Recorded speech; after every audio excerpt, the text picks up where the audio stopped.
राष्ट्रपती द्रौपदी मुर्मू यांच्या हस्ते आज नवी दिल्लीत प्रधानमंत्री राष्ट्रीय बाल पुरस्कार 2024चं वितरण करण्यात आलं।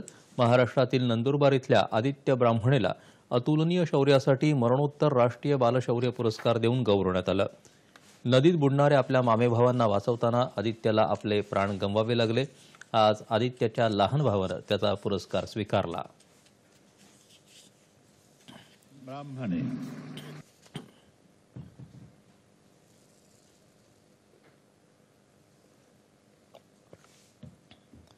आजकालची मुलं टेक्नोसॅव्ही आहेत। मुलांकडून शिक्षणासाठी आणि विकासासाठी तंत्रज्ञानाचा वापर होणं ही खूप मोठी गोष्ट आहे। मात्र तंत्रज्ञानाच्या गैरवापरापासून जागरूक राहण्याचं आवाहन राष्ट्रपतींनी यावेळी केलं।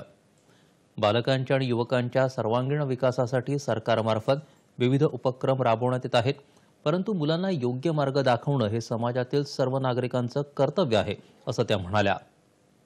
बालपणीच्या चांगल्या सवयी आयुष्यभर तुमच्यासोबत राहतात, त्यामुळे पर्यावरणपूरक जीवनशैलीचा अवलंब करण्याचं आवाहन देखील त्यांनी या बालकांना केलं।